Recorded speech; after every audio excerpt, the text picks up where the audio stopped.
नमस्कार, आप देख रहे हैं जनतंत्र टीवी। राजस्थान की अहम खबरों के साथ हाजिर हूं मैं शिल्पा तोमर। राजस्थान में बेकाबू कोरोना ने पूरे सिस्टम को हिलाकर रख दिया है। ऑक्सीजन और रेमडेसिविर इंजेक्शन का स्टॉक खत्म हो चुका है। प्रदेश के हर बड़े शहर में रोजाना दवा से लेकर ऑक्सीजन तक की कालाबाजारी करने वाले पकड़े जा रहे हैं। इस खेल में अस्पताल के कर्मचारियों की मिलीभगत भी सामने आ रही है। जोधपुर की बात करें तो यहाँ पर 5 से 7 किलोमीटर तक कोविड पॉजिटिव की डेड बॉडी ले जाने के लिए 11-11 हजार रुपए तक वसूले जा रहे हैं। इस स्ट्रेचर पर मरीज दम तोड़ रहे हैं। डॉक्टर्स हाथ जोड़कर कह देते हैं हम बेबस हैं। प्रदेश में सारे रिकॉर्ड तोड़ते हुए कोरोना के 15,398 नए केस सामने आए। 64 लोगों की जान जा चुकी है। जयपुर में ही प्रदेश के सबसे बड़े अस्पताल एसएमएस में अब ऑक्सीजन की किल्लत शुरू हो चुकी है। यहाँ पर कोविड के अलावा अन्य मरीज भी ऑक्सीजन सपोर्ट पर है। तो वहीं शास्त्री नगर के एक निजी अस्पताल में बीती रात ऑक्सीजन नहीं होने के बाद हाहाकार मच गया। हालांकि प्रशासन ने सुबह करीब 4 बजे 20 सिलेंडर ऑक्सीजन उपलब्ध करवाए, तब जाकर लोगों ने राहत की सांस ली, मरीजों ने राहत की सांस ली।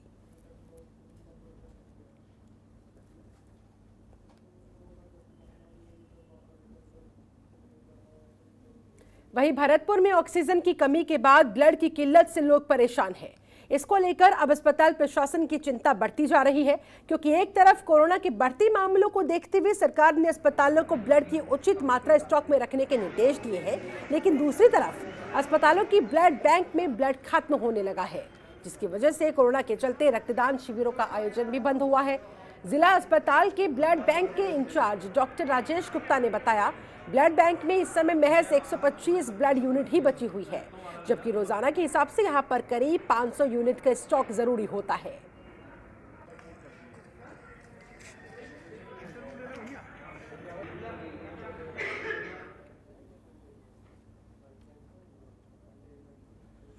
खबर बीकानेर से, जहां ऑक्सीजन की कमी की चुनौती से निपटने के मद्देनजर जिला प्रशासन अलर्ट मोड पर है। इसी कड़ी में कलेक्टर नमित मेहता ने मेडिसिन कॉलेज में ऑक्सीजन जनरेशन प्लांट का उद्घाटन किया। इस जनरेशन प्लांट के जरिए वातावरण से ऑक्सीजन जनरेट करते हुए ऑक्सीजन की एमसीएच विंग में सप्लाई की जा सकेगी। यहाँ के डॉक्टर ने बताया, इस प्लांट से हर रोज 150 से ज्यादा सिलेंडर तक ऑक्सीजन की आपूर्ति हो सकेगी। इसके डीएमएफटी फंड के जरिए इसे चलाया जा रहा है। इस प्लांट की लागत 1 करोड़ से भी ज्यादा की है।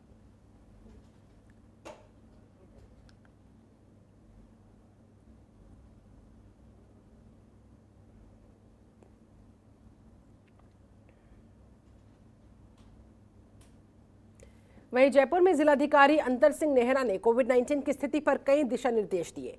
उन्होंने कहा, अस्पतालों में बेड, ऑक्सीजन के साथ साथ व्यवस्थाओं की भी मॉनिटरिंग और ऑडिट समय समय पर होनी चाहिए, जिससे कि किसी भी जरूरतमंद व्यक्ति को आवश्यकता होते ही उपलब्ध कराया जा सके।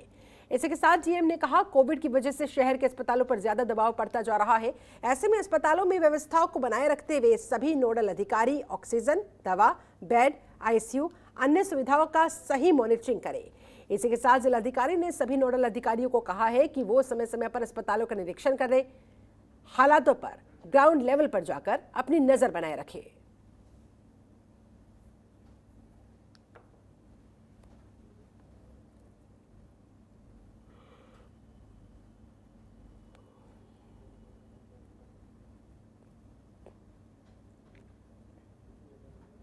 खबर अलवर के मुंडावर कस्बे से है, जहां मेडिकल स्टोर संचालकों ने स्थानीय प्रशासन के खिलाफ विरोध प्रदर्शन किया।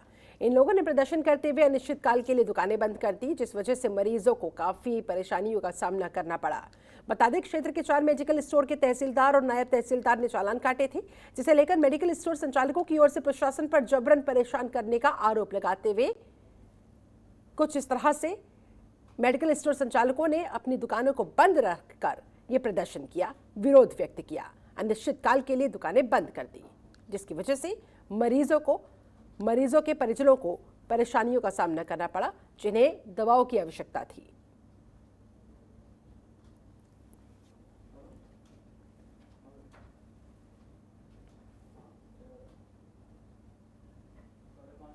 उधर बीकानेर में वीकेंड कर्फ्यू के दूसरे दिन भी बाजारों में सन्नाटा पसरा नजर आया। यहां पर सड़कों पर पुलिस की गश्त ही देखने को मिल रही है। तस्वीरें देखिए आपके सामने, पुलिस पूरी तरह से चौकन्नी नजर आई। पुलिस वाहनों को जांच के बाद पुलिस ने जाने दिया। पुलिस और प्रशासन का कहना है, कोरोना की कड़ी को तोड़ने के लिए लोग अपने घर पर ही रहे। बहुत जरूरी काम हो तभी घरों से निकले, वो भी मास्क पहनकर। साथ ही 2 गज की दूरी का पालन करते हुए।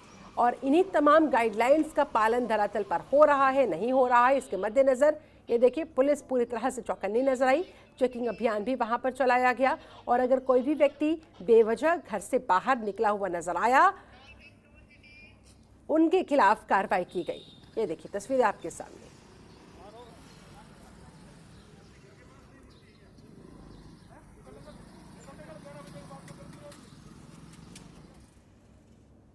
वहीं धौलपुर में वीकेंड कर्फ्यू के दूसरे दिन भी दुकानदारों ने दुकानें बंद रखी, जिससे बाजारों में सन्नाटा पसरा रहा। उधर प्रशासनिक अधिकारी, निगरानी दल और पुलिस बाजारों पर निगाहें रखे हुए थे। जो लोग घर के बाहर या बेवजह बाजारों में घूम रहे थे, उनको पुलिस ने समझाकर घर भेजा। वहीं जिला कलेक्टर और एसपी ने बाजार में लोगों से अपील की कि वो बेवजह ना घूमें, मास्क पहने, उचित दूरी का ध्यान रखें।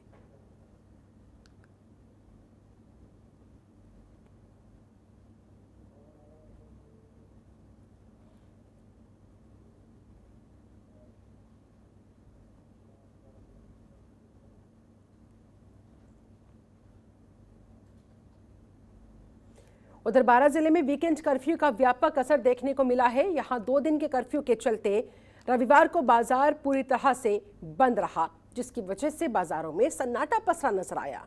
ये देखिए सड़कें पूरी तरह से सुनसान दिखी। कर्फ्यू के दौरान चप्पे चप्पे पर पुलिस के जवान तैनात रहे।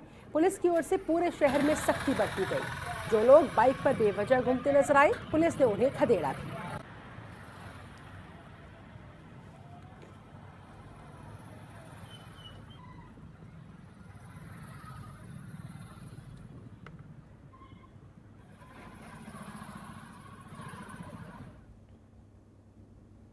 जालौर में 3 कोरोना पॉजिटिव मरीजों की देर रात मौत हो गई। यहां के भिनमाल राजकीय अस्पताल में इन मरीजों का उपचार चल रहा था। इलाज के दौरान इन मरीजों ने दम तोड़ दिया। मरीजों की मौत के बाद पूरे अस्पताल में सन्नाटा पसर गया।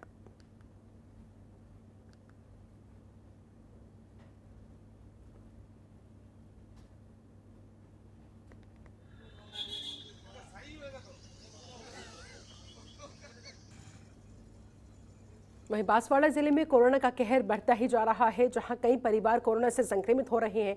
दूसरी तरफ आम लोगों को कोरोना से बचने के लिए उनकी सुरक्षा में दिन रात खड़े रहने वाली पुलिस भी चपेट में आ रही है।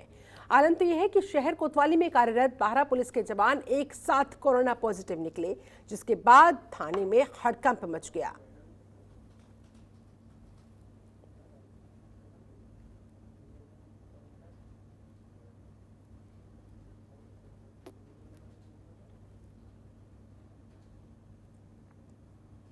उधर कोरोना महामारी के संकट में भिवाड़ी शहर देश के मरीजों को संजीवनी देने का काम कर रहा है। यहां ऑक्सीजन को लेकर सरकार की ओर से युद्ध स्तर पर इंतजाम किए जा रहे हैं। आइनॉक्स उद्योग इकाई 24 घंटे ऑक्सीजन उत्पादन कर मरीजों को जीवन दान दे रही है। यहां रोजाना ट्रकों में 600 से ज्यादा ऑक्सीजन सिलेंडर अलग अलग शहरों में पहुंचाए जा रहे हैं। दूसरी तरफ यहां पर नाइट्रोजन गैस के टैंकरों को ऑक्सीजन टैंकरों में कन्वर्ट किया जा रहा है। इस प्रक्रिया को अपनाते हुए अब तक कई टैंकर तैयार किए जा चुके हैं। भिवाड़ी से हर रोज 80 टन ऑक्सीजन राजस्थान में, 20 टन हरियाणा, 20 टन दिल्ली को दी जा रही है।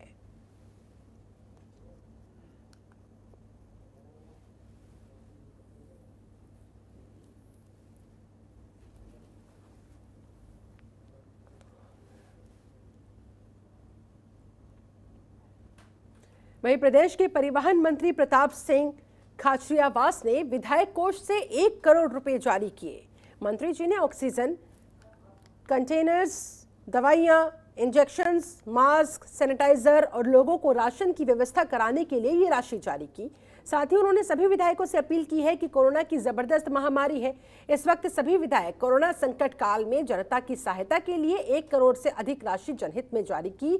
ऐसे में सब लोग सामने आए, एक दूसरे के सहयोग के साथ इस जंग को लड़े, जिससे कि जनता को इस महामारी में रिलीफ दिया जा सके। और इसी के मद्देनजर मंत्री जी ने विधायक कोष से 1 करोड़ रुपए की धनराशि जारी की। परिवहन मंत्री प्रताप सिंह खाचरियावास का ये सराहनीय कदम।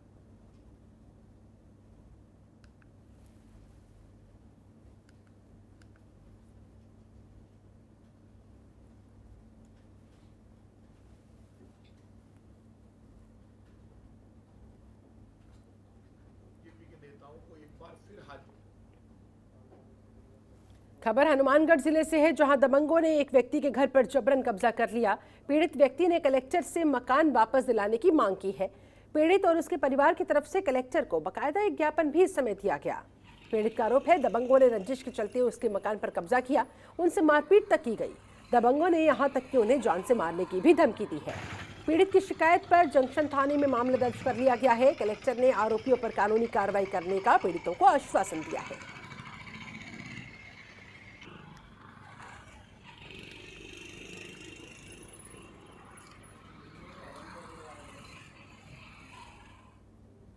चलिए इसी के साथ फिलहाल वक्त छोटे से ब्रेक का, चल लौटेंगे। खबरों के निष्पक्ष विश्लेषण के लिए सब्सक्राइब करें Jantantra TV and press the bell icon. Never miss any update.